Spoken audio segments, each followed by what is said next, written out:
ओम साईं राम। आज का साईं वचन बाबा कह रहे हैं, मेरे बच्चे,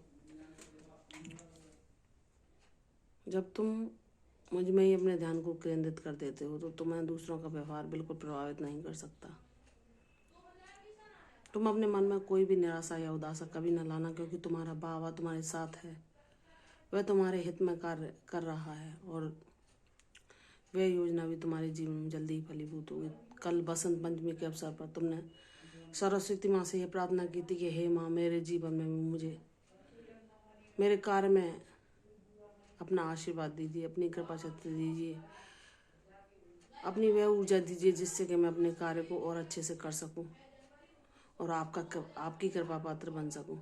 तो मेरे बच्चे, तुमने माँ की जितने पवित्रता और जितनी शिद्दत के साथ कल पूजा की, माता के लिए प्रसाद बनाया, माँ उससे प्रसन्न है। उन्होंने तुम्हारी पूजा स्वीकार की है।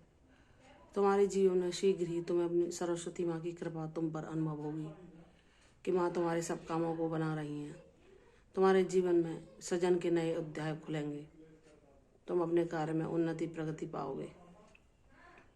सरस्वती माँ तुम्हें विद्या बुद्धि प्रदान करके तुम्हारे कार्य को ऊंचाइयों तक पहुंचाएंगी, क्योंकि तुम सब रूपों में मेरा ही दर्शन करते हो ना। चाहे वे संतोषी माँ हो या सरस्वती माँ, दुर्गा माँ हो या काली माँ, भोले बाबा हो या हनुमान जी, राम जी हो या कृष्ण, तुम सब स्वरूपों में मेरा ही दर्शन करते हो। तुम इतने ज्ञानवान बन चुके हो कि तुम कहते हो कि बाबा आपका कोई सा भी रूप क्यों ना हो, मेरी श्रद्धा सदैव सब रूपों के प्रति रहेगी।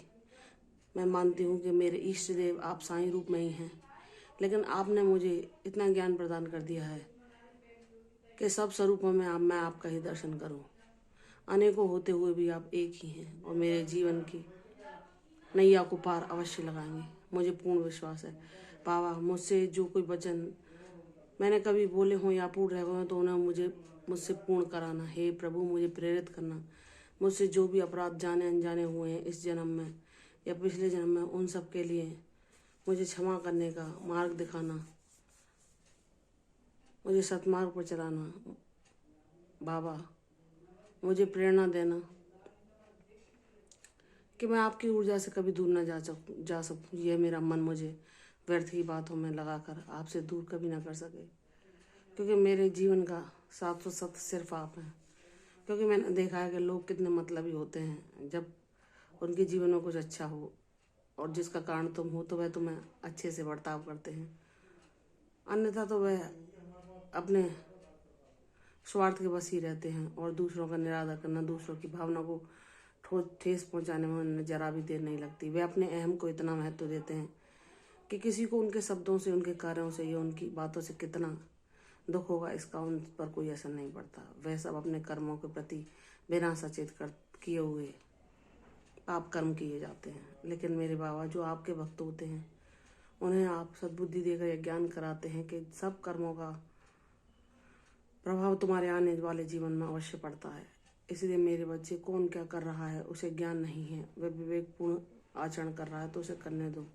तुम्हारा बाबा तुमसे कहता है कि तुम सबको क्षमा करते हुए आगे बढ़ते जाओ, उनके व्यवहारों पर ध्यान ना दो, क्योंकि ईश्वर का सानिध्य मिल पाना हर किसी के लिए संभव नहीं। यह ईश्वर की कृपा के बिना कभी नहीं होता।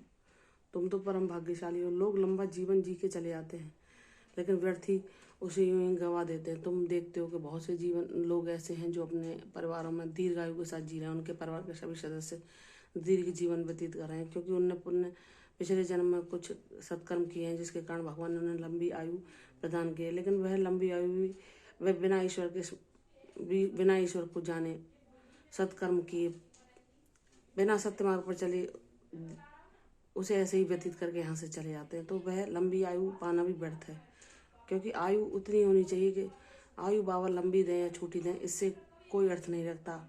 आयु कितनी भी हो, अगर तुम ईश्वर का साथ पा पाए या उनसे जुड़ पाए, उनके सानिध्य का अनुभव कर पाए, तो तुम्हारे जीवन की और आयु की सार्थकता है। कि तुम इस मानव जीवन में जन्म लेकर भी ईश्वर को जान पाए, उनसे जुड़ पाए, अपने मानव जीवन लेने का अर्थ जान सके और उस उद्देश्य को पाने में कामयाब हो सके तो तुम्हारे लिए आयु या कोई चीज़ महत्व नहीं रखती। मेरे बच्चे, तुम बहुत ज्ञानवान बन चुके हो, मेरी ऊर्जा सदैव तुम्हारे साथ है।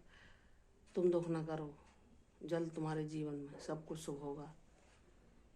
मैंने तुम्हारे लिए जो किया है उसे सामने आता हुआ देखकर तुम बहुत प्रसन्न होकर खुशी से नाचने लगोगे और मुझसे चिपट चिपट कर स्नेह के साथ अपने पिता के रूप में करोड़ों बार मुझे धन्यवाद दोगे और मेरे साथ के अलावा किसी का साथ ना चाहोगे।